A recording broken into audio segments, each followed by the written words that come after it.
नमस्कार दोस्तों, आपका हार्दिक अभिनंदन है बिब्लोफाइल के डिजिटल सेंटर पर। मैं दिनकर राणा हमेशा की तरह आपका स्वागत करता हूं। हर सुबह में हम लोग नई नई चर्चाओं पर बात करते हैं और मैं उम्मीद करता हूं आपको बहुत शानदार चीज़ें समझ में आ रही होंगी। आप रोजाना क्लास को ले रहे होंगे, रोजाना के रोजाना इन चीज़ों पर एनालिसिस कर रहे होंगे और याद भी इनको साथ में कर रहे होंगे। तो आज की जो शुरुआत करने वाले हैं सुर्खियों के साथ करते हैं। आइए। International shooting sport federation junior world cup rifle pistol shotgun Cairo 2026 के पहले पदक स्पर्धाओं में के नतीजे आज घोषित किए गए हैं, जो मिस्र के काहिरा फाइनल के उद्घाटन दिवस का प्रतीक है। देखो, पहली बात तो यह है कि ISSF जो चैंपियनशिप चल रही है उसका उद्घाटन कहाँ किया गया था, कहाँ पे ये आयोजित किए जा रहे थे। तो ये आयोजित किए जा रहे थे कहाँ पर? काहिरा के अंदर। किस जगह पर किए जा रहे थे ये आयोजित? काहिरा पर। काहिरा शहर है एक, ठीक है, और नाइल नदी के किनारे ये बसा हुआ है, वहां पे आयोजन इनका किया जा रहा है। चलो आगे बढ़ते हैं। 2026 बुल्गारिया के पूर्व राष्ट्रपति रुमेन रादेव ने अपनी पार्टी प्रोग्रेसिव बुल्गारिया के साथ बुल्गारिया के संसदीय चुनावों में शानदार जीत हासिल की और बुल्गारिया के अगले प्रधानमंत्री बनने के लिए तैयार हैं। कौन है? रुमेन रादेव। ये बात अपने को यहाँ से ध्यान रखनी है। आप जो इमेज में देख पा रहे हो रुमेन रादेव वही है, ठीक है ना, ये बात ध्यान रखिएगा। हाल ही में नए वैज्ञानिक शोध के अनुसार भारत जामुन के विकास के प्रमुख उद्गम स्थल कैडेल ऑफ एवोल्यूशन के रूप में उभरा है। शोधकर्ताओं ने हिमाचल प्रदेश के कसौली फॉर्मेशन में लगभग 20 मिलियन वर्ष पुराने जामुन के पत्तों के जीवाश्म खोजे हैं, जो भारत में इसकी प्राचीन उपस्थिति सिद्ध होती है। मतलब ये है कि जामुन कितनी पुरानी है, इसका ओरिजिन किस स्टेट से हुआ था या किस कंट्री से हुआ था, ये सब जानकारी हमने हासिल कर ली है। उत्तराखंड के मुख्यमंत्री पुष्कर सिंह धामी जी ने राज्य मदरसा बोर्ड को भंग करने की घोषणा की है। हरिद्वार में आयोजित एक कार्यक्रम में यह घोषणा की गई। यह निर्णय जुलाई 2026 से प्रभावी होगा, जिसके बाद राज्य के सभी मदरसों में उत्तराखंड शिक्षा बोर्ड का पाठ्यक्रम अनिवार्य रूप से लागू किया जाएगा।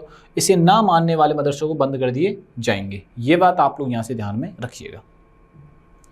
हाल ही में high speed under water tunnel निर्माण की चर्चा में रही यांगत्से नदी चीन की प्रमुख नदी है और एशिया की सबसे लॉन्गेस्ट रिवर है। चीन ने यांगत्से नदी के 11 किलोमीटर से अधिक लंबी एक हाई स्पीड रेल सुरंग का निर्माण पूरा किया है, जहां बुलेट ट्रेनें 350 किलोमीटर पर आवर के गति से चलेंगी। एप्पल ने जॉन टर्नस को अपना नया मुख्य कार्यकारी अधिकारी यानी कि CEO चुना है, ठीक है। ये कुक की जगह आए हैं, नियुक्त किया है। वह 1 सितंबर 2026 से कमान संभालेंगे।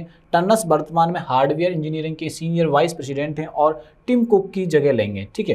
पहले जो CEO थे वो कौन थे? टिम कुक थे, ठीक है। अब वो एग्जीक्यूटिव चेयरमैन की भूमिका में काम करेंगे। कर्नल शेर जंग राष्ट्रीय उद्यान, इसका पुराना नाम है सिंबलवाड़ा राष्ट्रीय उद्यान, हिमाचल प्रदेश राज्य के सिरमौर जिले के पावटा घाटी में स्थित है। हिमाचल प्रदेश उच्च न्यायालय ने हाल ही में इस उद्यान के आसपास के क्षेत्रों को पर्यावरण संवेदनशील क्षेत्र घोषित करने वाले 2022 की अधिसूचना को रद्द कर दिया गया है, ठीक है। क्या नाम है? कर्नल शेर जंग राष्ट्रीय उद्यान है, सिंबलवाड़ा इसका पुराना नाम है। और अभी मतलब किस राज्य की घटना है? तो ये है हिमाचल प्रदेश की घटना है। आइए क्वेश्चन देखते हैं। हाल ही में ISSF जूनियर विश्व कप 2026 का आयोजन कहाँ शुरू हुआ है? आयोजन हो चुका है, भारत ने बहुत सारे मेडल भी जीत लिए हैं, ठीक है। 70+ खिलाड़ी इसमें खेलने गए हैं। ISSF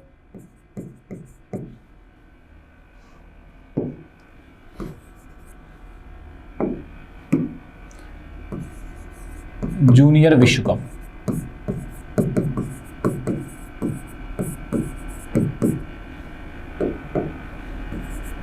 ठीक है ना, जूनियर वर्ल्ड कप,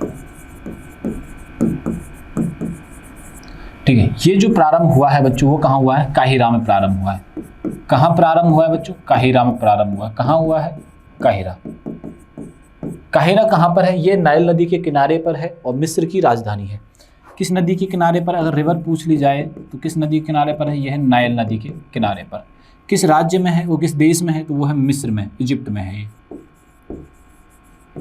ये बात ध्यान रखना। नाइल जो रिवर है विश्व की वर्ल्ड लॉन्गेस्ट रिवर है बच्चों, world longest river. World longest river कौन सी है? ये नाइल है, जैसे नील नदी के नाम से हम लोग जानते हैं। ये बात ध्यान रखना, ठीक है ना। अब इंपॉर्टेंट बात, ISSF जूनियर विश्व कप 2026 कहाँ शुरू हुआ है? तो ये शुरू हुआ है काहिरा में। ये बात यहाँ से ध्यान रखना। बाकी जो ऑप्शन हैं इनको भी एनालिसिस कर लें। देखो टोक्यो जापान, ठीक है, जापान की कैपिटल। यहाँ पर 2020 के समर ओलंपिक हुए थे। 2020 की क्या हुए थे? यहाँ पे समर ओलंपिक हुए थे। ये बात आप लोग यहाँ से ध्यान में रखिएगा। बीजिंग में 2008 के समर ओलंपिक हुए थे। 2008 समर ओलंपिक।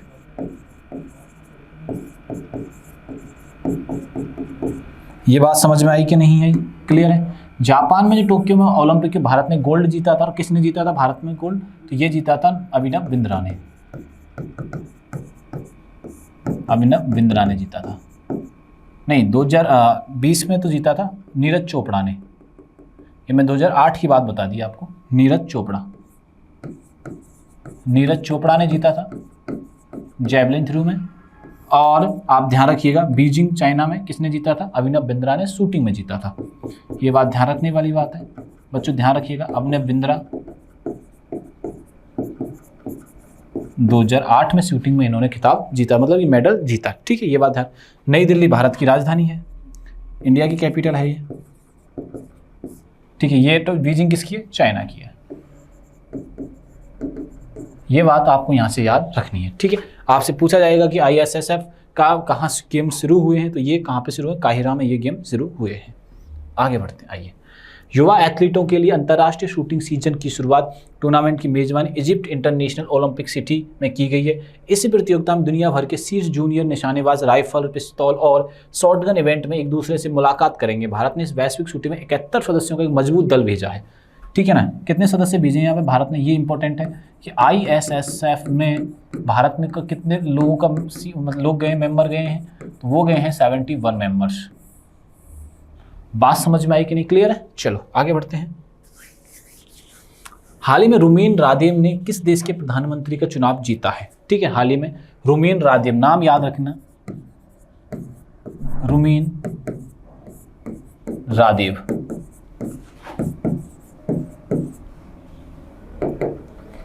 रुमीन रादेव ये जो राष्ट्रपति बने हैं, हमसे पूछा है प्रधानमंत्री, सॉरी प्रेसिडेंट, जो प्राइम मिनिस्टर जो बने हैं, ये बने हैं बुल्गारिया के। कहाँ के बने? बुल्गारिया के बने हैं। ये बात आप लोग यहाँ से ध्यान में रखिएगा। ये तो बात हो गई बुल्गारिया की। हाल ही में 2 देशों के बने हैं, एक तो नेपाल के और एक बांग्लादेश के। नेपाल और बांग्लादेश के बारे में भी आपको बता देता हूँ। नेपाल में कौन नए प्रधानमंत्री बनते हैं? नेपाल के जो नए प्रधानमंत्री बने वो बने बालेन शाह, बालेंद्र भी बोला जाता है, बालेन शाह जी बने हैं। ये प्रधानमंत्री हैं। ये कौन है बच्चों? प्रधानमंत्री। ये बात ध्यान रखना नेपाल के। और बांग्लादेश के कौन बने हैं? तारिक रहमान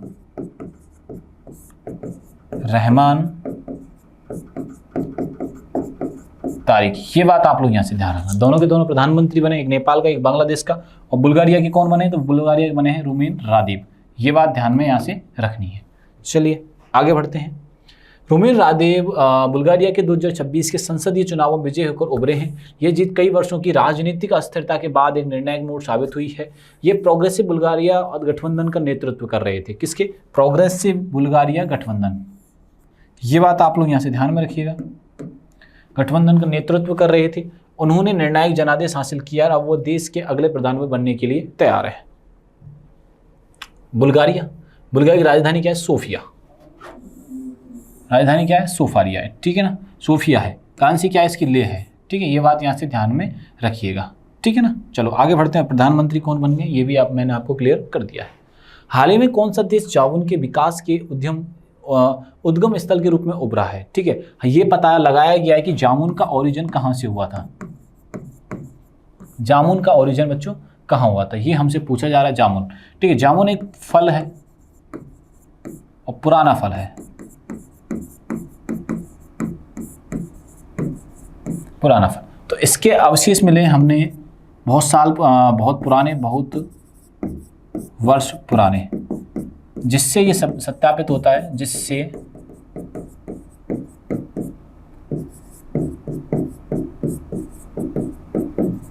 जिससे पता लगता है कि क्या लगता है कि जामुन का पेड़ कितना पुराना है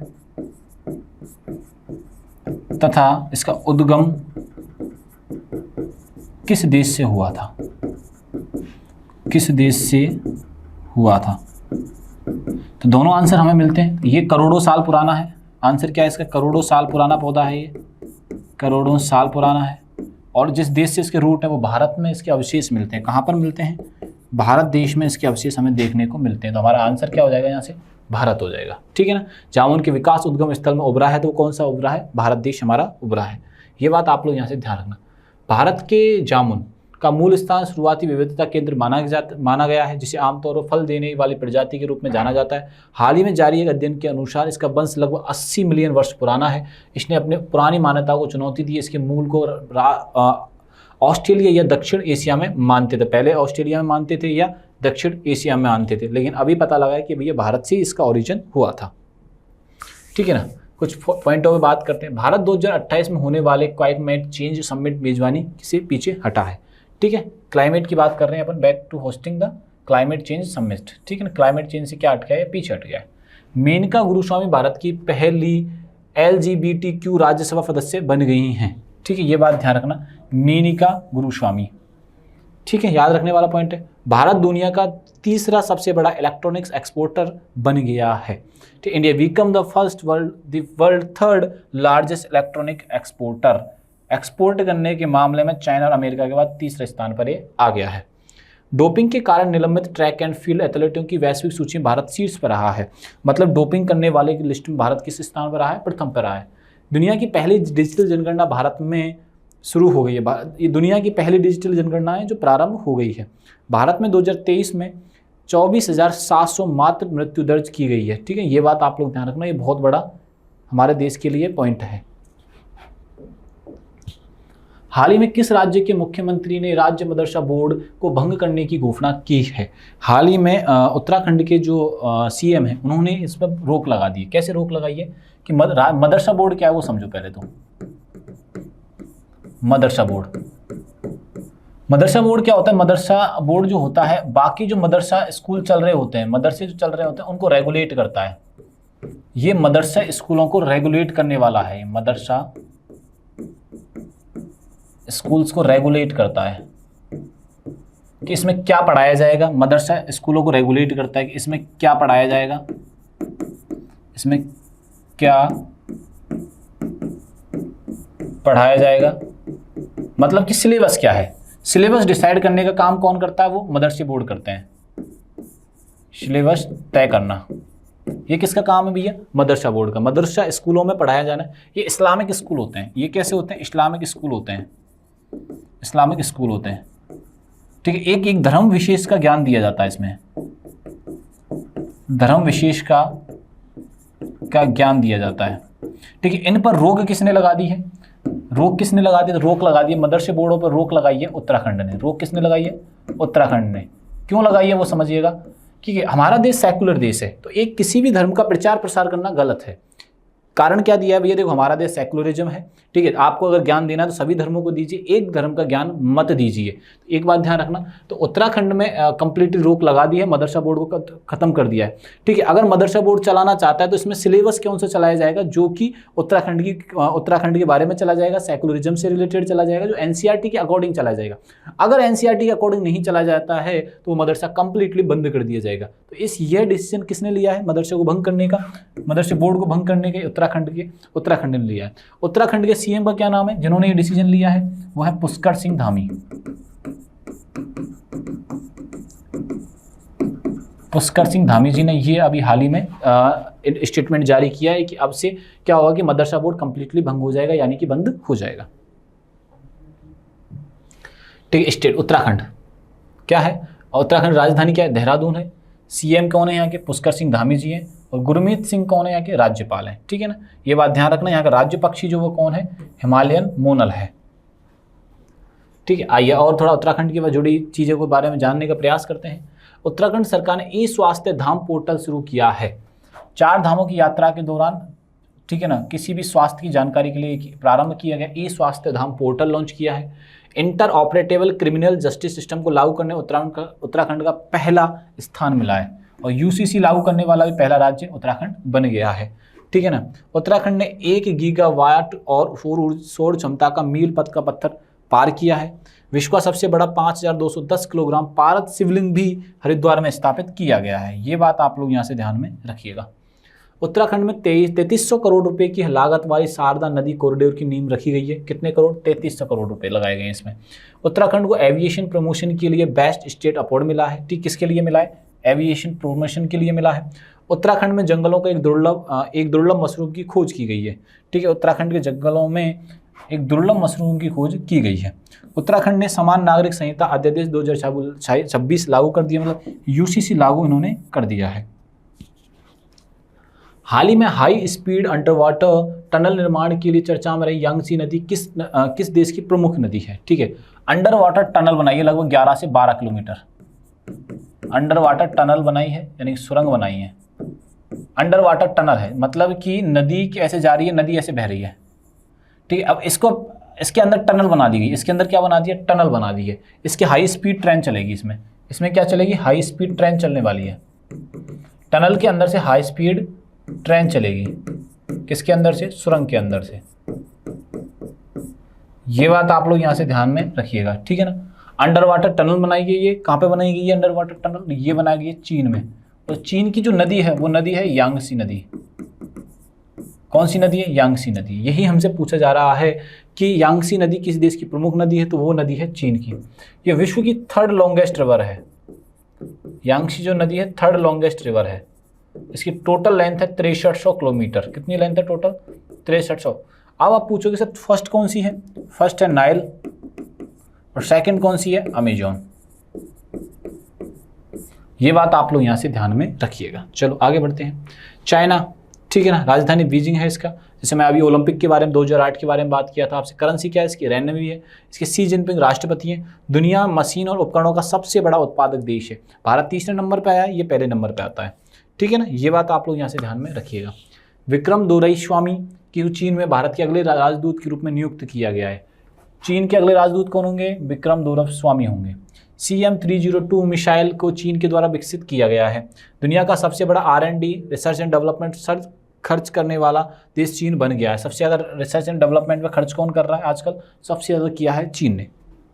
भारत और चीन के बीच 2025 में रिकॉर्ड 155 बिलियन का व्यापार हुआ है। भारत और चीन के बीच किसी भी दो देशों के मध्य इतना बड़ा व्यापार पहली बार ऐसा हुआ है, रिकॉर्ड बनाया है। चीन में 6ठी बैडमिंटन एशिया टीम चैंपियनशिप का शुभारंभ हो चुका है बच्चों। ये बात आप लोग यहाँ से ध्यान में रखिएगा। चीन स्पेसएक्स की पहल को टक्कर देने के लिए अंतरिक्ष आधारित AI डाटा सेंटर बनाएगा। दुनिया का सबसे बड़ा compressed air energy storage plant चीन में शुरू कर दिया है बच्चों। आप चाहो तो इसका स्क्रीनशॉट आप ले सकते हो। ठीक है, आप चाहो तो इसका ले सकते हो, आप स्क्रीनशॉट और लिख भी सकते हो इन चीज़ों को। ये बात आप लोग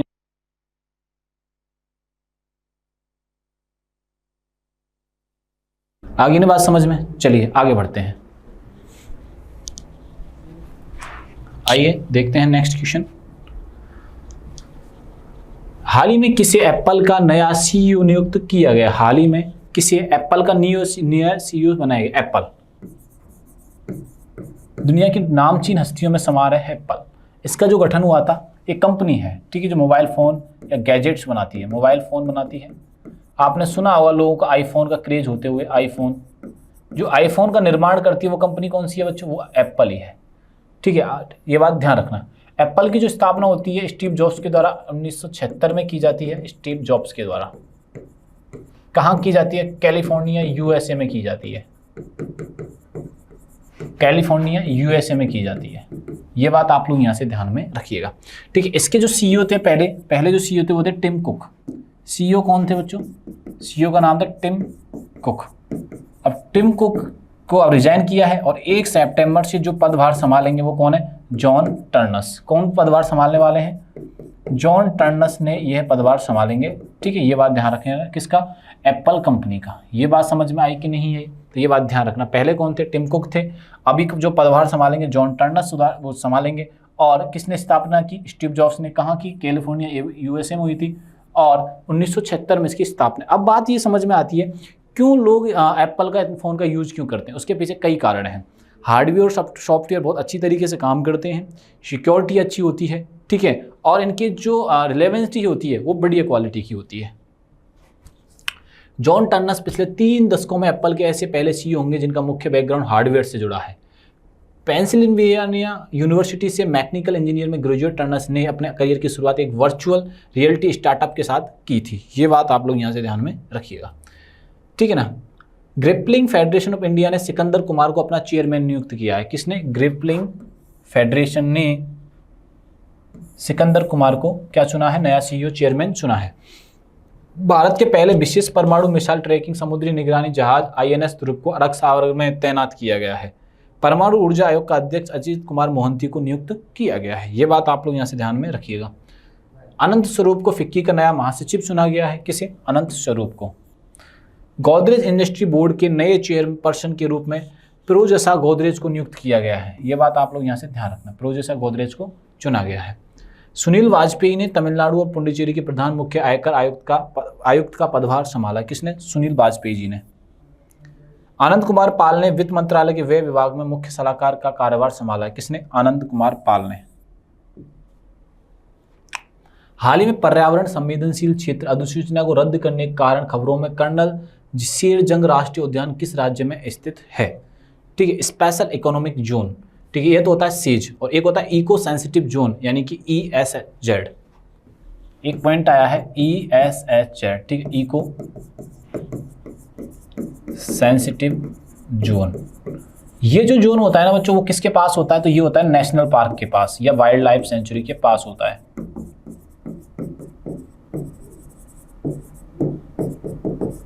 वाइल्ड लाइफ सेंचुरी के पास, ठीक है। सपोज करो मैंने कहा ये नेशनल पार्क है, ये क्या कहा मैंने आपसे? ये नेशनल पार्क है।